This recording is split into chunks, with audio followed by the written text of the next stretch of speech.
So I think we'll go ahead and get started. Just in case everybody didn't see the sign outside, what I'm going to be digging into here is the data behind sort of what makes a poor quality call when it's due to network issues. Sometimes people are a little unsure of how that relates to what it looks like on the line and how that relates to some of these additional things. So that's what we're going to be talking about. So my name is Aaron Steele. I'm a consultant with Microsoft in our services division. I've been with Microsoft here for about 3.5 years, and before that, I worked for a partner. I've been doing, in case you guys haven't seen my videos, I've been doing Lync and sort of LCS stuff since the LCS OCS days. So with that, in this session, really what I'm trying to get for you guys is to explain what tools you have available to yourselves to as a Lync administrator to troubleshoot and diagnose call quality issues that are really coming from your network. I want to make sure you guys know what tools are out there and what the right tool is for the right task in that job. Okay. Here's a true scenario, right? It's, hey, hotshot Lync admin, you just got somebody from, hey, maybe CQM surfaced this, maybe your service desk surfaced it. You've got a site that's reporting call quality issues. Where do you start?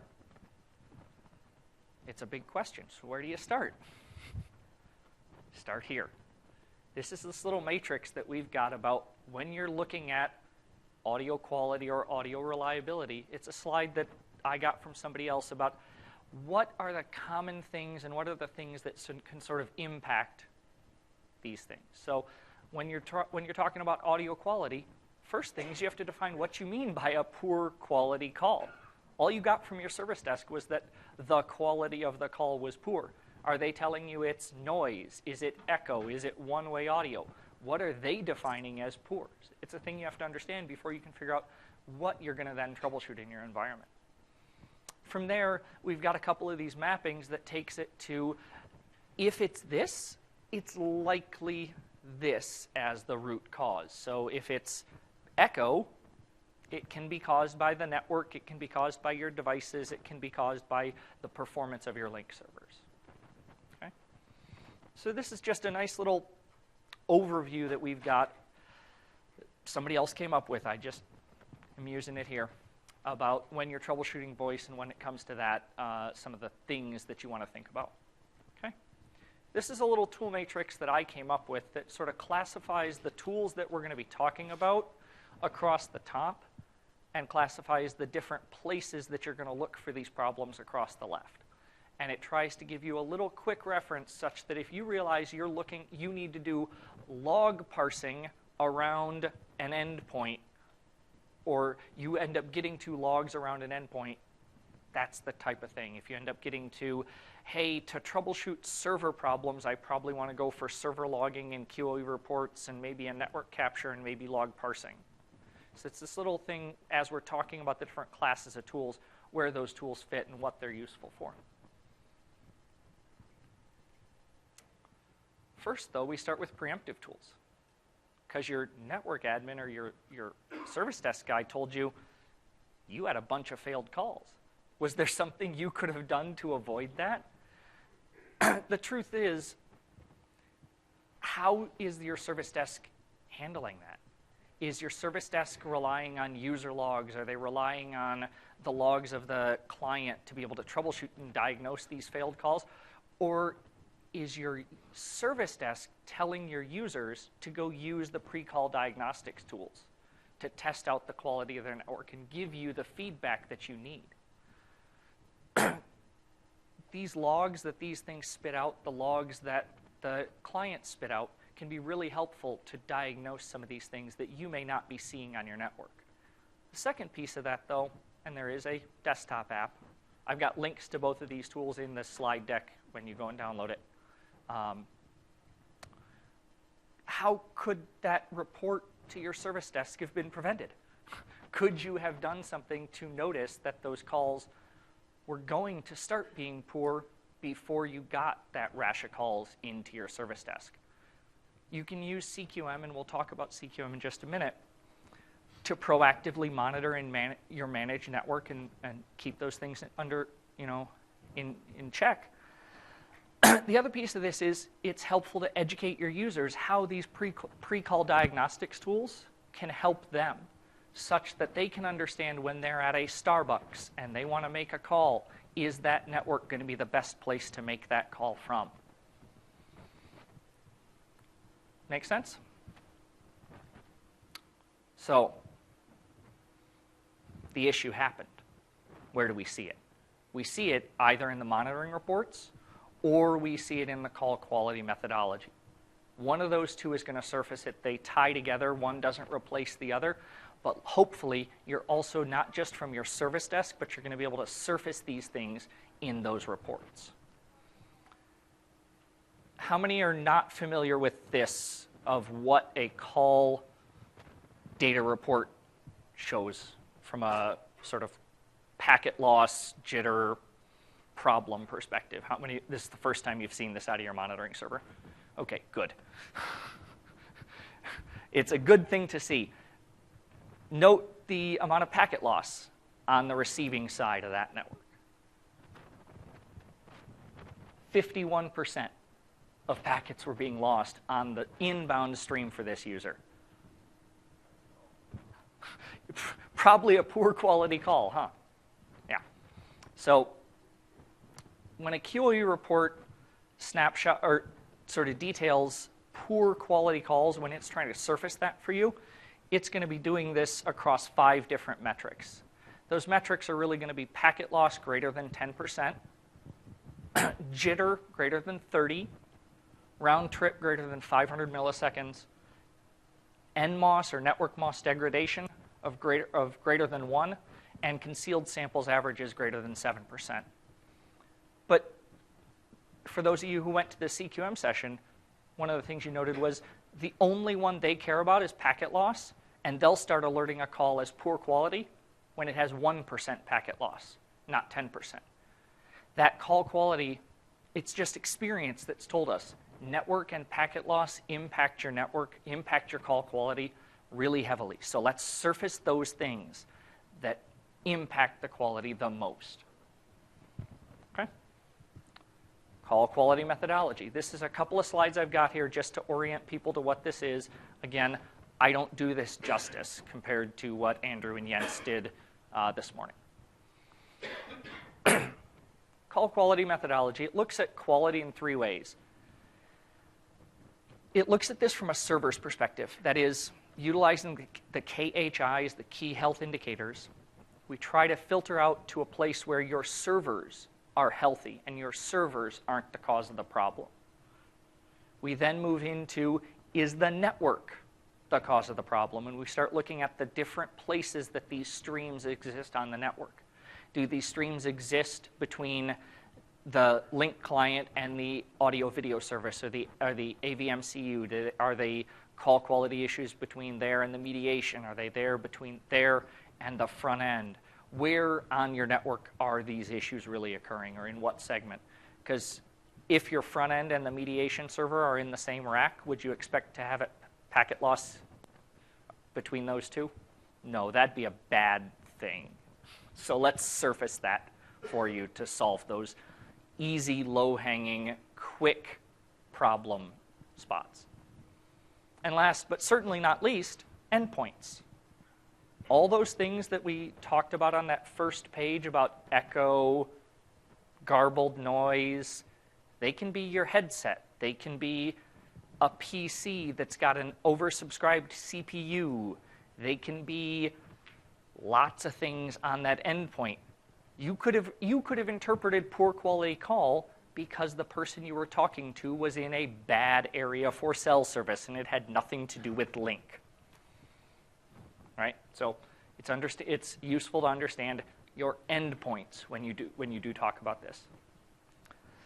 I don't know if you guys noticed or have talked to anybody at the Sonos booth, but Sonos has released an update to their 1000 and 2000 SBCs where they're actually delivering QoE data back into the QoE database from their service as well. So it's now not just that you're getting it from your Lync clients and your Lync front ends, but you're also getting QoE data from that last hop before the PSTN. Okay. So call quality, it really gets down to, as Andrew said, 10 commandments, or these 10 elements across 3 dimensions. Those 3 dimensions being the server plant, the endpoint, and the last mile. What they really tried to do was those dimensions that we're looking at have a prioritized focus area, and there are a set of 9 SQL queries that really try to get you to look at those different aspects of those things. And then the rest are a set of trend lines that go across those different aspects. The other piece of this, though, is understanding they've got thresholds in their mind as to what defines poor quality. If in your environment you have a different threshold, maybe you don't like 1%, maybe you like 0.5%, maybe you want to add network latency into your query, because in your network you know you don't have latency. So when latency shows up, you want to surface it. That's why it's important to understand those. And Jens has a deeper dive session. He had a second session on CQM where he dug into the queries pretty heavily. So that's a good thing to go and review as well, where he gets into the queries that are used in here, how they come, how they work, what pieces there are. Last about CQM, it's a mindset. It's not a tool set. Across all those different aspects, you want to really take it through this cycle. You want to assert what you define as quality, right? Figure out what your thresholds are, how you're going to measure that. Get to that by prioritizing your problem areas and then fixing them, and then maintain that. Because the other piece that's interesting here is configuration drift. You've defined your gold standard, you've gotten there, everything's happy. Tomorrow, somebody's going to replace a piece of equipment. That could make it so your calls start suffering, because they didn't understand that when they replaced that router, they needed to apply the QoE policies to it that are yours and make your calls work. So that's my little spiel on CQM. Again, I don't do it justice. Go see those guys, and they will do a way better job of it. We're moving here into servers and clients, logs.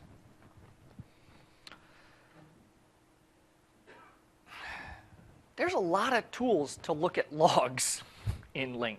It's kind of silly, but there's this new Lync 2013 CLS logging tool that does logging across a bunch of things and has a bunch of different modes. There's the older OCS logger tool that came with OCS and worked with Lync Server 2010.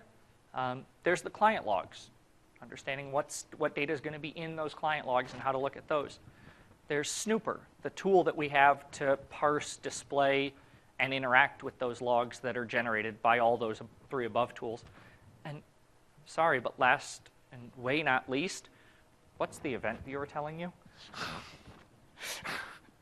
The event viewer in Lync is really chatty when things aren't going well. Don't forget to look at it. You may find it telling you exactly what's wrong. We'll dig into these a little. So CLS is a unified logging interface, because what we were finding was in large distributed pools of servers and large distributed environments, it was complex to start logging on all the servers, replicate the event, stop logging on all the servers, find the server that had your traffic, pull those logs over, and parse those logs, right? That's our old life. CLS logging, it gives us the ability to start a scenario-based troubleshooting on all the servers in a pool or all the pools in my environment. One of the modes of that, though, is this always-on mode. In this always-on mode, it's going to keep a series of logs at a fairly low level or a fairly basic level, but they'll catch major problems in your environment without you having to then go start logging and replicate the problem. So it is really recommended that you turn always-on logging on in your environment. And realize it's not going to keep a ton of logs. If you want to see some of these tools in action, CLS Logger, Scott Stubberfield has a session tomorrow at 9:45. Go see that. He'll play with these tools and walk you through them in way more depth than I'm going to.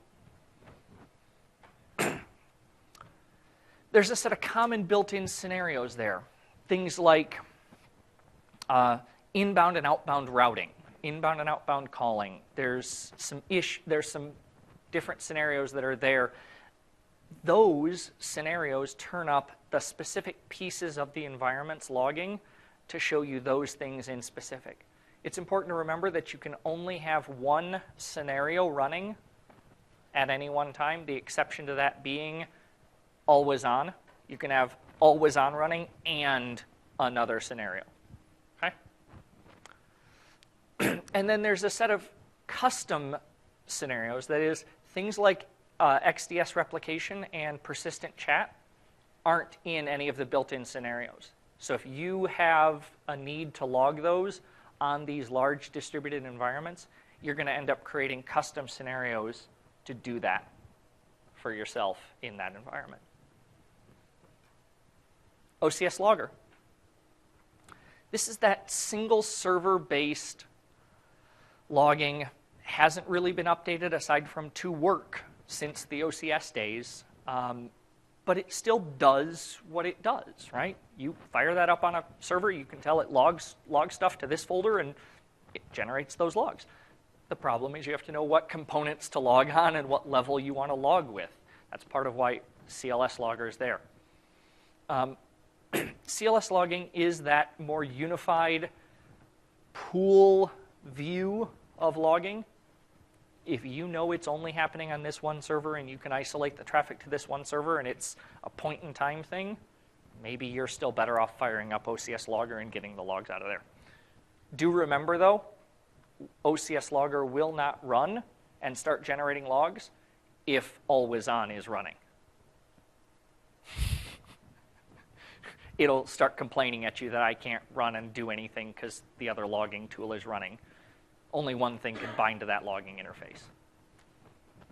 I've got, when you get this in the notes and in the references, there's a ton of links and more information for you guys on these tools and how to use them in case I'm not doing them justice. Client logging. So you guys are familiar with this checkbox in your Lync client. The logging here, when we set it to full, it doesn't change anything of what goes in the SIP stack logs on your client. The UCC API logs, it actually, if you put it on full, it also captures the media stack ETL logs that PSS might need to troubleshoot a media stack problem. Okay? If you put it on light, it doesn't capture that. And this does, so this will only ever keep, even on the full, it'll only ever keep on a client 150 megs of logs at a time, 3 log files up to 50 megs each, and then it rotates and captures another 150, or another 50, and then rotates them out. I've given in here some shortcut links to the folders in which these things trace on, because we did some very nice stuff in Lync 2013 and put it about 6 levels deeper than it was in Lync 2010. So I tried to give you a little shortcut to get to that folder for yourselves. And there's a little log, or there's a little interface for that. I honestly recommend using client policy to set this to full for all your users. If you've got recent desktops that have anything decent size hard drives, just keep the logging on it full. It means that when you're trying to troubleshoot something, if they reported it recently, you don't have to get them to recreate it. You've got the log of it happening. Okay. Log parsing and consumption. So those were all the ways and tools we've generated logs. Now we want to look at those logs. Snooper. Who is not familiar with what snooper is and where it comes from? Good. I'm glad everybody in here knows what snooper is. So get the latest version of snooper from the debugging tools. For some reason, in the latest rev of the build of it, though, we told you have to uninstall the old version first. It won't install over it. Sorry. If for some reason you can't use snooper, because remember snooper is 64-bit only, if you've still got 32-bit clients out there that you need to do local log analysis on for some reason, there's this tool called text analysis tool that has a 32-bit build that'll do some of the stuff. It's not as feature-rich as snooper, but it's better than Notepad. Because that's always your fallback, right? Oh, I don't have snooper, I can use Notepad. Notepad's ugly to open UCC API logs in. They wrap weird, you don't get any highlighting, it's not pretty. So I'm going to jump in here and do a bit of a demo of snooper. Sort of try and run through what our options are and what things we can do and how they look. So give me just a second.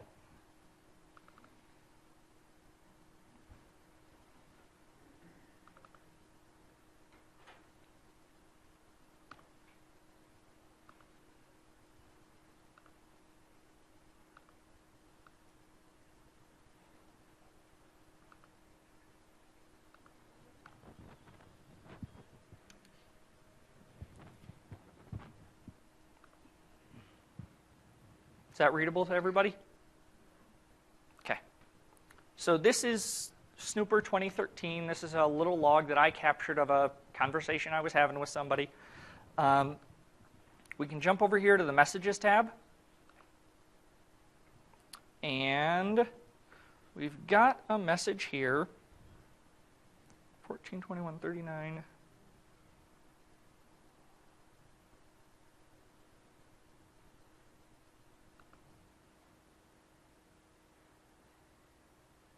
Right here. Okay. This is the beginning of a conversation I was having with somebody. One of the nice things about this tool in 2013 is I have this ladder diagram. That's what that call looked like in the conversation. You can see all the places it goes, all the places it comes back, how my flows, where the invites are. You get an interaction between my clients here. And if you combine this log with a log from the front end that's doing my work for me, you can get a real ladder diagram about this, not just my interaction with the edge server.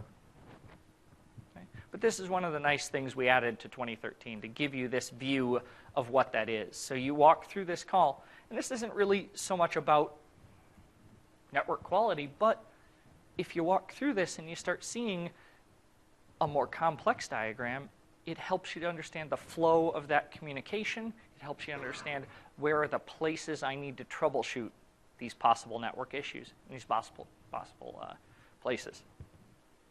I don't want to talk to that person, do you?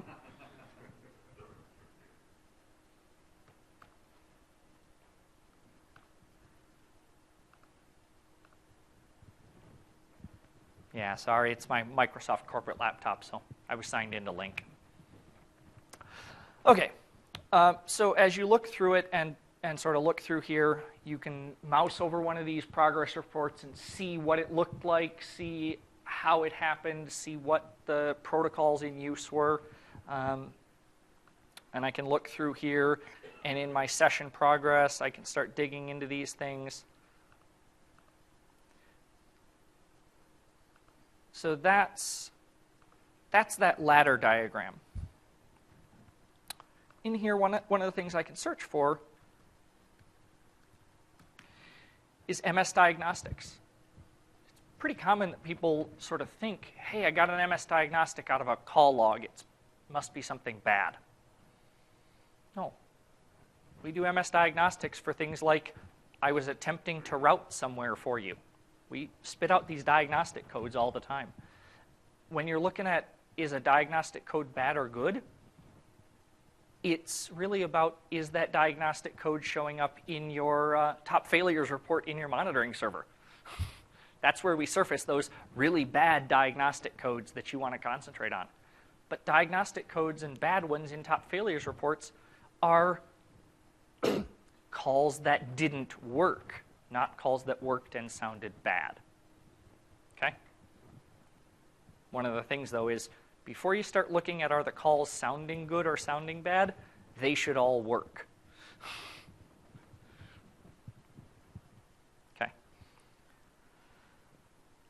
Okay. So then, if I get rid of this query, and I look at my VQ report, how many people are familiar with what a VQ report contains and sort of where it comes from? Okay, so a VQ report is a blob of data in XML format that your client generates at the end of the call, and then in a SIP service request, fires that off to your Lync server that your client was signed into and says, do something with this for me, thank you. Doesn't send it much more than that. But that VQ report goes into the QoE database and gets consumed and gets parsed, and now you can query on it and report on it and run CQM against it. Okay? So what data is in that? I can start digging here into the media line. And this is actually something new in Snooper 2013.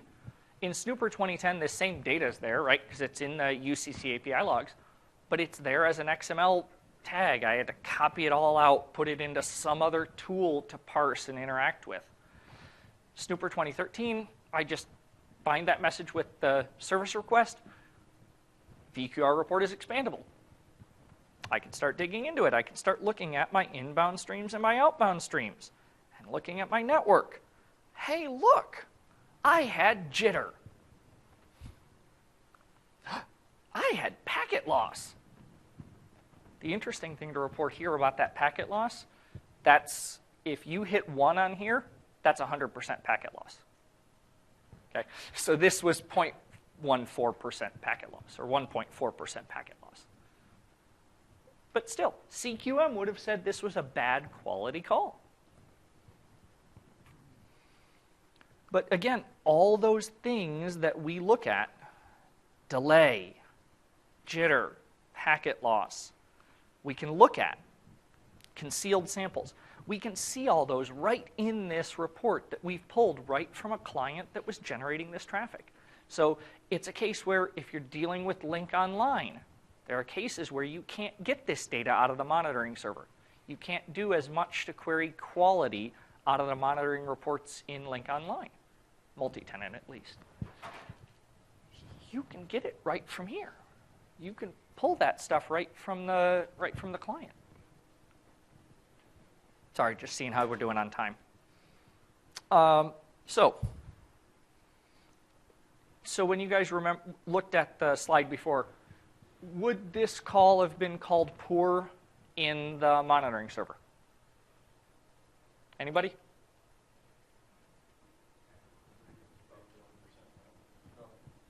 Monitoring server. All right, so the monitoring server would not have. CQM would have. Right? So this was a call that, to me, I was on this call. It sounded just fine. CQM would have had me digging into this call as to why. It's not a bad thing, but it just means you need to understand that when you're looking at this stuff, CQM's a little more prescriptive about packet loss impacts quality, so we want to rid our environment of it as much as possible. Okay. So that's Snooper. And now we're going to come back here. Will that show you media bypass or bypass is being used or codec selection? Yeah, it will show you the codec that was used. strange part about that is it shows you the last codec that was being used in the call, because that's what we recorded at the end of the call, effectively. It doesn't show you if you negotiated one codec at the beginning of the call and then switched to another codec later on the call. We may not show that change of codec during the call.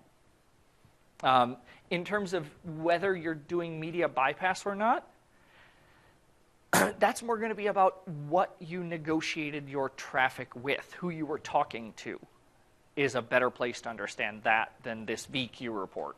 Okay? The VQ report is about the voice quality. It's not whether it was doing media bypass or not, but you could find that. You could find out by what peer you were talking to. But it's not going to surface that in some sort of tick box. Hey, you didn't have media bypass here, so I'm going to flag you for it.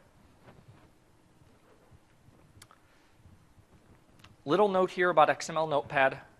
If for some reason you can't get the new version of Snooper or you want some other way to look at that VQ report data, there's XML Notepad 2007. It's still a very useful tool to dig into XML data, and these VQ reports are still XML data. So I just put it here as a reference for you. Okay. We're now going to start looking at network capture. So you've now figured out, yeah, people are telling me the calls are sounding bad, and they're sounding bad because I'm losing packets. Now, how do I figure out where I'm losing packets? I'm losing packets somewhere, but I'm guessing they're not just falling out onto the street. So,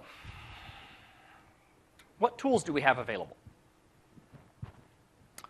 We have Network Monitor 3.4 with the Lync parsers. You may or may not know we've written a replacement to Network Monitor called Microsoft Message Analyzer, but they haven't done a lot of work to make that Lync specific yet. Okay? It's based on the OPN framework, so the Open Parser network framework. That tool, the new Message Analyzer, it natively out of the box understands SIP, SDP, turn, RTCP, RTP, right? So if you're using this to look at the logs on a front end, you're not going to have to do anything to see the detail behind RTCP on that front end. You're not going to have to do anything to understand the SDP negotiation that's going on.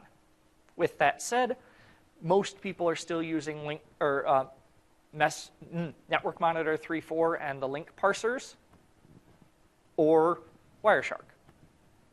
Okay, I'm not going to talk much more about Wireshark in this deck, but it's another tool that people commonly use to troubleshoot this. One important thing that I like to remind people is whether you capture it in Wireshark or Network Monitor, they can open each other's files. They're .cap files. They port. So if your network guy likes to use Wireshark, okay, let him. If you want to look at this and you want to use Message Analyzer or Network Monitor, okay, look at them. You can still share logs. You can still collaborate on these things. Okay. So from a how to troubleshoot packet loss, this is just a set of high-level steps that we talk about when you're talking about troubleshooting packet loss, because you have to quantify the problem. You have to make it a little smaller than some general statement of, I have packet loss that I need to troubleshoot. You have to get that to a smaller bucket, otherwise you're never going to get there. But the truth is we try to capture simultaneous network traces between both server endpoints and both endpoints. So if it's that I've got Lync client A in site 1 and I've got Lync client B in site 2, I probably want to capture those paths all across that. If I'm trying to do this packet capture and I want to isolate that I'm losing packets on one of those links, because it's likely that I'm losing it on one of those links, not all of those links. Okay. Next, you filter that network capture by your RTP and RTCP ports, so you get only the traffic you're concerned with. You then try and identify your RTCP sender and receiver report blocks. So again, RTCP gets the data, or QoE and the VQR reports get the data they're putting into QoE from the RTCP reports of packet loss. So RTCP is pulling that in, VQ is collecting that, the media stack is processing it, and then it's put into QoE for you to report on. It's all a nice little bundle for us. We then verify our sequence numbers end to end to determine which segment of that has packet loss, right? What sequence isn't arriving at the destination that was sent, that kind of thing. And then we evaluate the RTP payload for packets immediately preceding the reported packet loss to determine the cause. So what happened right before we saw packet loss that caused that packet loss? This is how readable is that? Pretty good? Okay. So we had a caller to mediation to gateway issue. Somebody was calling the PSTN out from our network, and we were having poor quality, and we needed to figure out which one of those segments had the poor quality. So we captured and got those different audio streams, and what we figured out is our major set was here. Between mediation and gateway. I don't like that. I really don't like that I'm getting 5% packet loss between my mediation server and the gateway. Right?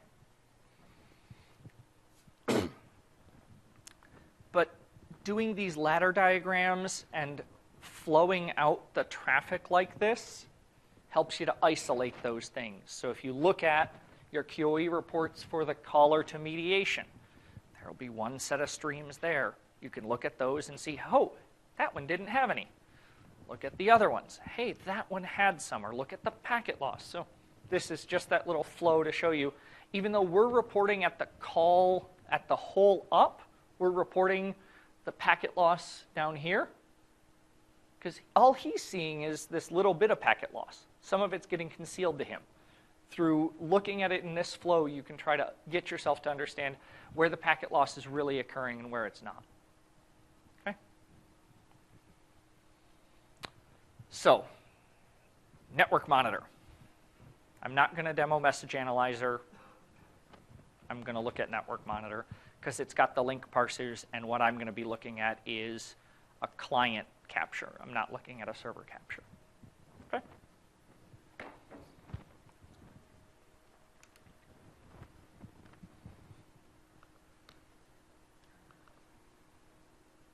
So,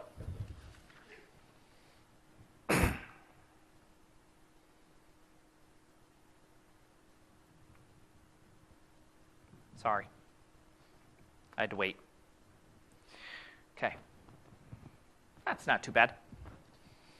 So, one of the things to remember here is how to show your link parsers and enable those.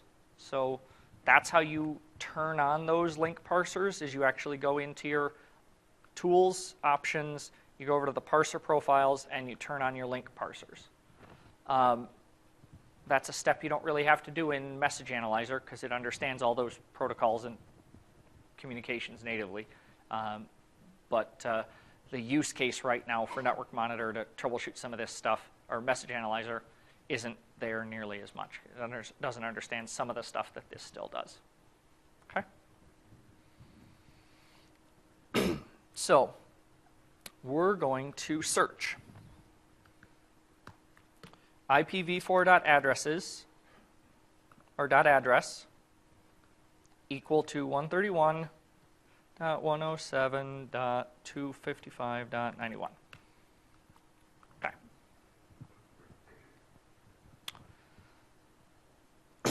This is all of my client's traffic to my edge server at the initiation of a phone call, or a call that I was attempting to make. You can see that it's all this turn ICE traffic, right? So I see stun binding requests and stun binding replies simply by filtering on my edge server, right, as an IP address. I don't have to do much else to start looking at how this media is flowing and where I'm talking to you. You can tell right here, I was outside and I was negotiating with my edge, and I was trying to get ports allocated for me on the edge server. Okay. And as you flow through this on that communication with the edge, you see right here, I started actually doing RTP, SRTCP. I told it, hey, you gave me a port. I want to use that port. Here's some media. Shove that media right out at it. And then I have this RTP stream that's coming in, and I can see I'm RT audio wideband because I captured this on the client. I get all this data, right, before it's been encrypted in that communication. So it's still secure, but I'm sitting on the client that's doing that security, so I can get that. Same thing that happens on the server. There are cases where on the server, you'll need to insert your SSL cert to do this kind of work. Wiresharks and Network Monitor have that same requirement, that to get some of this on the server, because even though I'm seeing the RTP, if you look here, the SRTCP is still encrypted. So I know it's RTP, but I can't play it and I can't control it.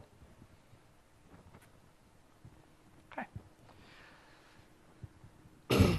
As we're looking through here, though, I can actually start filtering on the different functions inside of turn. And I can start looking at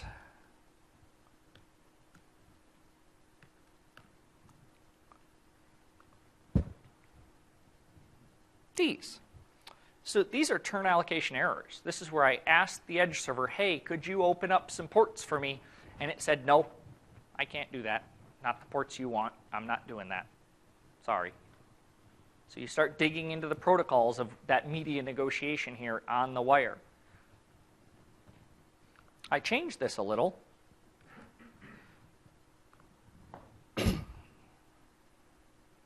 And I see allocation responses, which is this. I asked the edge server, hey,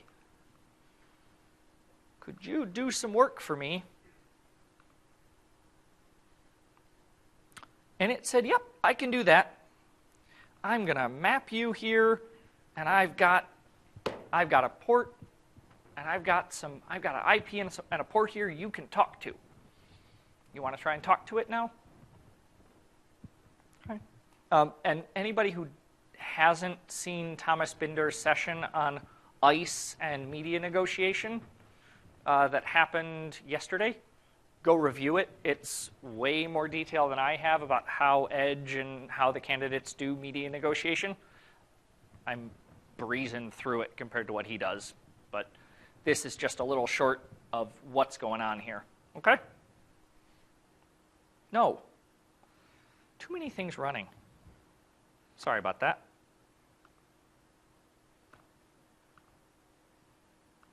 Okay. So, where were we? I was going to look at this.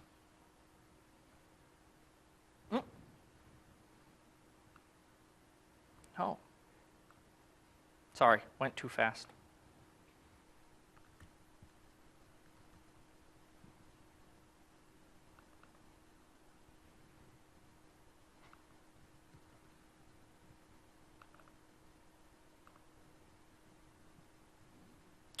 So remote address attribute type of 0 by 12.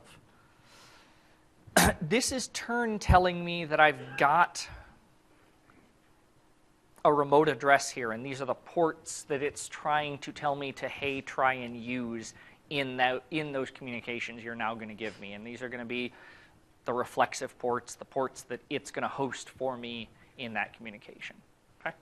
And all this happened because I had MRAS tokens, and there's that whole stuff that happened before this that I'm not capturing here. Right? Happened during client sign-in. So, I'm going to go and pull open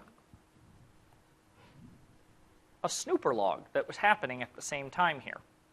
Okay, so I have the snooper log that's happening at pretty much the same time as my network monitor, which if you're replicating a problem, you're probably going to have. You're probably going to get client logs coinciding with your network capture, coinciding with your server capture, and trying to bring all those together to get a clear picture of where the problem is and what I need to do to solve it. Okay? So, in here, if I look at my remote dash candidate,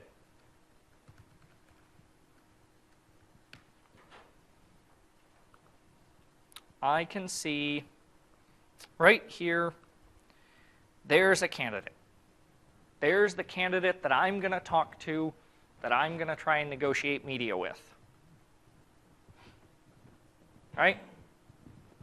131.107.174.157 on 32.8.10. I wonder if I can find that same thing here.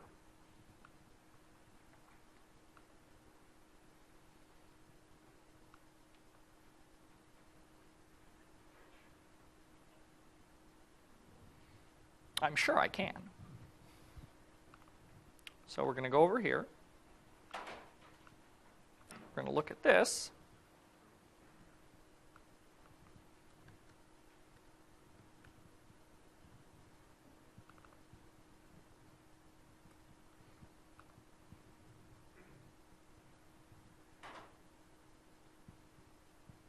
That candidate is your... Oh, it's... Yeah. No, it's in here. Hold on. So what I can see, though,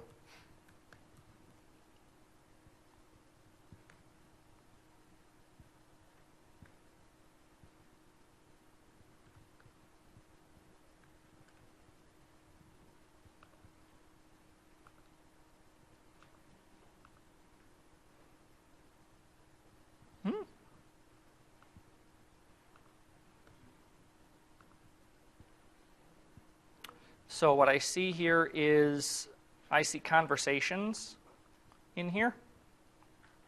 And there's a conversation ID 244 that I'm looking for in this.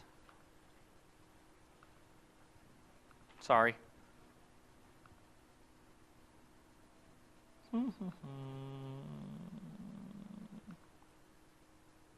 There's 234.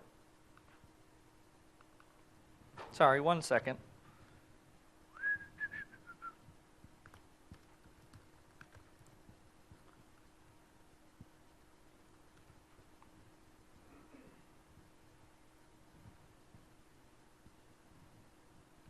Hold on.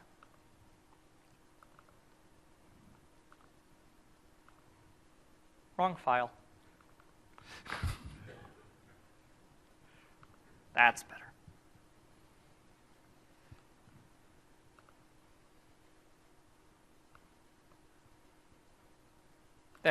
There's the conversation I was looking for.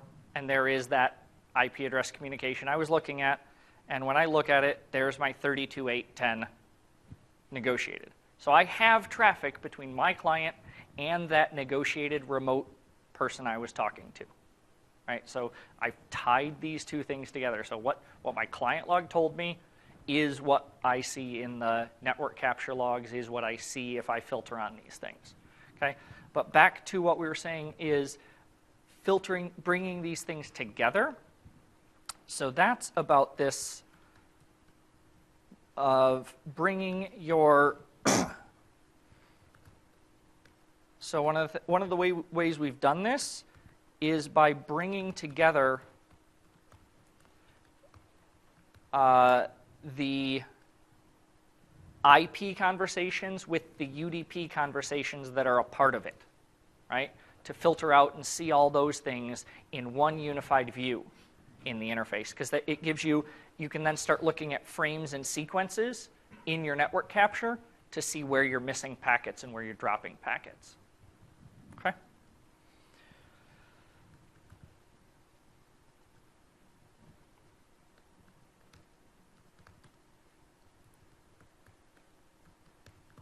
And all I'm doing here, really, is these conversation IDs down here, 244, 245, and 253. that's what I'm filtering on in here. So conversation dot, first one is an IPv4 conversation. These next two are UDP type conversations, and they all have conversation IDs. So all I'm doing is trying to isolate that single conversation in my view so I don't have to start looking at it in these ways. Okay?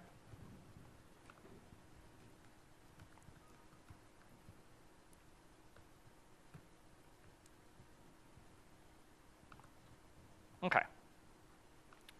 So there's my conversation. And I can start looking at it and start walking through how that goes. I can start looking through and start looking at frame numbers and start looking at the pieces of my UDP channel as I might be losing those. What we're looking at here, though, is as you start to see it in the media stream, as you start counting, you're, sorry, I want to find a specific place in here where I've got traffic and it starts dropping. There it is. Right here, sequences. Right, the sequence number here is, I see 5294, 5295, 5296, and what I start looking at as I'm looking through this is I end up dropping about every 10th frame in my sequences here.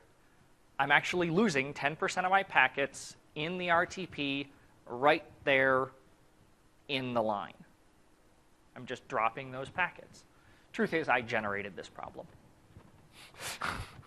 I used a little tool called Newt that we've got, and I told it to generate 10% packet loss on my network. And it did. And we're looking at a capture client side. Yep. This is a client-side capture. This is leaving the client. Yep, leaving and coming back in. Leaving and or coming back in. Okay. So at the client side, you're seeing a 10%. Yep. I actually generated it in both directions, so. Got it. But yeah, this is what that would look like at the line, on the line. You aren't going to find a root cause other than binary on the system saying at the network layer, drop every 10th packet.